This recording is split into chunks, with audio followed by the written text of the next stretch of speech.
उच्छिष्टम Chambor भर सोम पवित्र आश्रज न देहि गोरधि त्वची। अवशिष्ट को चमुओं से भरो, सोम को छनने में पवित्र में रखो, भली भांति सृजन करो, रख दो गो त्वचा पर। ये ऋग्वेद के प्रथम मंडल के 28वें सूक्त का 9वां मंत्र लिया जा रहा है। यहाँ पर वेद आपको नियंत्रित रखता है। ब्रह्मचर्य में ही आपको श्रेष्ठ बनाया जाता है, आर्य बनाया जाता है कि आपको शिक्षा दी जाती है। वेद की, पुराणों की, शास्त्रों की शिक्षा दी जाएगी। आपको गृहस्थ जीवन के लिए तैयार किया जाता है। वेद आपको तैयार करता है कि आपको कि हर भावनाओं को आपको कैसे व्यक्त करना है। और जब आप प्रेम करना सीखेंगे तो नियंत्रण में आपका प्रेम रहेगा, उसमें मोह नहीं होगा, उसमें सम्मान होगा।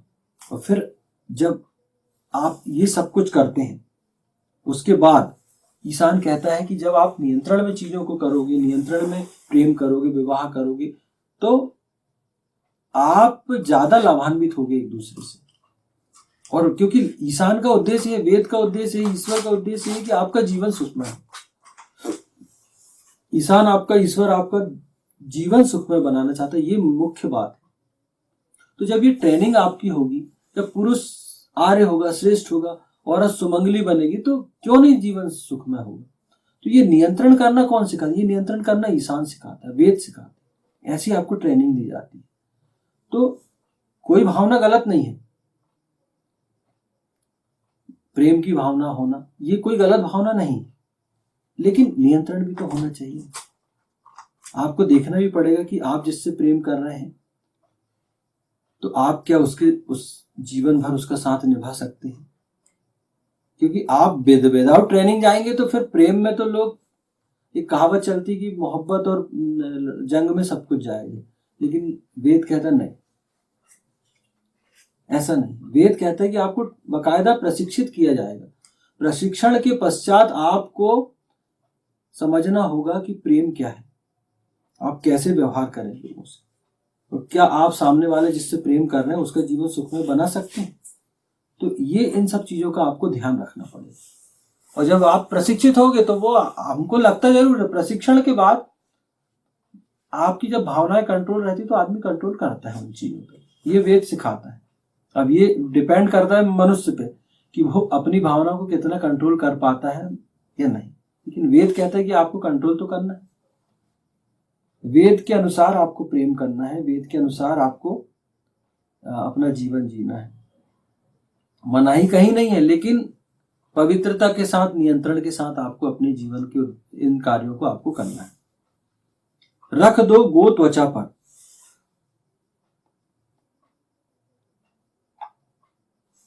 निधेहि रख दो गो, गोह अधि त्वची, गो त्वचा पर। गो त्वचा का तात्पर्य यहां गमन किए जाने योग्य औरत की त्वचा है।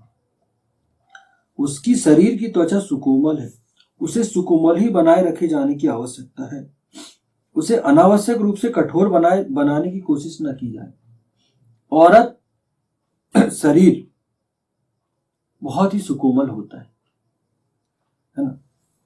और हमारी संस्कृति में वेद कहता है कि औरत को सुकोमल ही बनाए रखो। क्यों? क्योंकि उसकी कोमलता समाज के लिए बहुत अधिक आवश्यक है। तो उसकी कोमलता का ध्यान रखते हुए ही उससे व्यवहार किए जाना है आपको। ये स्पष्ट निर्देश है। क्यों?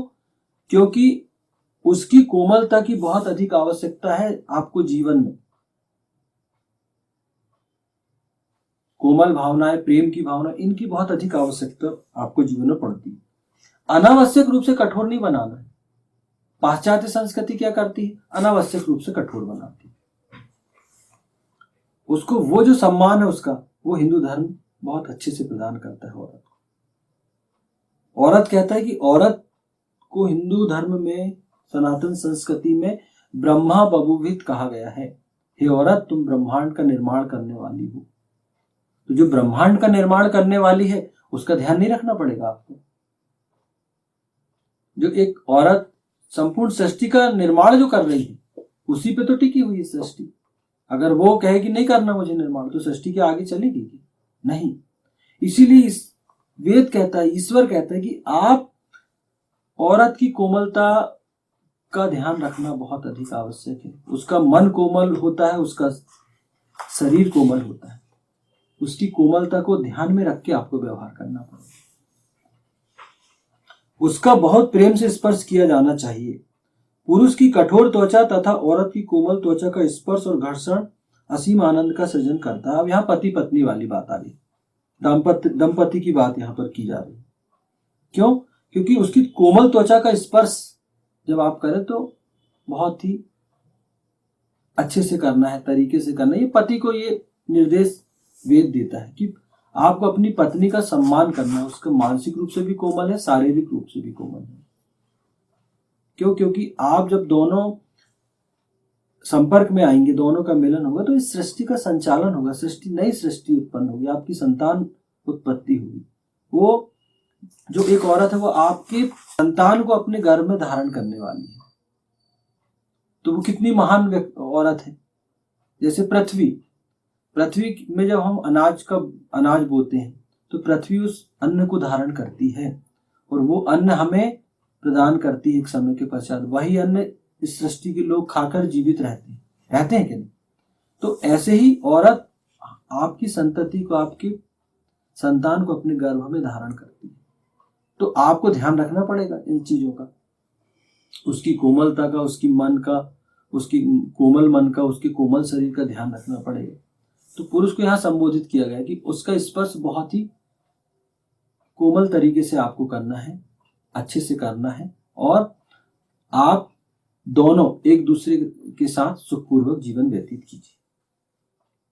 किंतु वेद किसी भी दुष्कर्म करने वाले को औरत गमन की अनुमति प्रदान नहीं करता। वेद कहता है कि ऐसे व्यक्ति जो औरत का सम्मान नहीं करते, तो वो बिल्कुल उनको बोलता है कि आपको, ऐसे लोगों को अधिकार नहीं देता वो औरत गमन। पहले आप प्रशिक्षित होकर आइए, पहले आप सीखिए तो कि औरत से क्या व्यवहार किया जाता है। आप एक ब्रह्मांड निर्मात्री के सामने जाओगे, तैयारी से जाइए। क्यों? क्योंकि वो आपके जीवन में बहुत महत्वपूर्ण भूमिका निभाने वाली है। एक तो पहली भूमिका वो पत्नी बन के निभा रही है कि आपकी अर्धांगिनी बन गई, आपका आधा शरीर आपके आधा शरीर, अर्धांगिनी मतलब पत्नी, और पुरुष पति की अर्धांगिनी होती है, आधा शरीर होती है। तो वो तो वेद कहता है कि ऐसे लोगों को अनुमति बिल्कुल प्रदान नहीं करता वेद, जब तक इसका भली भांति समाज में संस्थापन नहीं होगा। औरत का समाज में आपको संस्थापन करना पड़ेगा पवित्र रूप से। औरत पर होने वाले अत्याचार और अन्याय को समाप्त नहीं किया जा सकता जब तक समाज में इसका संस्थापन नहीं होगा। जब तक इस भावना को आप समाज में स्थापित नहीं करोगे, औरत पर अत्याचार बंद नहीं होंगे। वैदिक व्यवस्था इस विषय में समस्त प्रेमपूर्ण मानवीय व्यवहार किए जाने की बात करती है। वेद जो है वो ये व्यवहार बोलता है कि आपको अच्छे से व्यवहार करना औरत से। इसलिए ऐसे लोगों को दंडित करता है समाज जो महिला का सम्मान नहीं करते। ईशान कहता है कि महिला, औरत का निर्माण हमने सृष्टि संचालन के लिए किया है, इसलिए उसका वर्ण, उससे विवाह वही करेगा जो उसके योग्य होगा। क्योंकि औरत को रत्न की संज्ञा दी गई, उसके सतीत्व की, उसके पातिव्रत्य का अगर आप सम्मान नहीं करोगे तो ईशान कहता है ये आप पाप कर रहे हैं। औरत बहुत ही सुकोमल होती है, इसलिए उसको सुकोमल उसकी कोमलता का ध्यान रखते हुए ही आपको उससे व्यवहार करना पड़ेगा। अगर आप ऐसा नहीं करेंगे, चाहे वो दंपति हो, पति पत्नी हो, पति को भी निर्देश है, अवशिष्ट को चमों से भरो, सोम को छनने में पवित्र रखो, भली भांति सृजन करो, रख दो वो त्वचा पर। ओम उच्छिष्टम चंबोर भर सोम पवित्र आश्रज न धेहि गोरधि त्वची। वैदिक पर्सपेक्टिव के इस YouTube चैनल को सब्सक्राइब करें, वीडियो को लाइक व शेयर करें।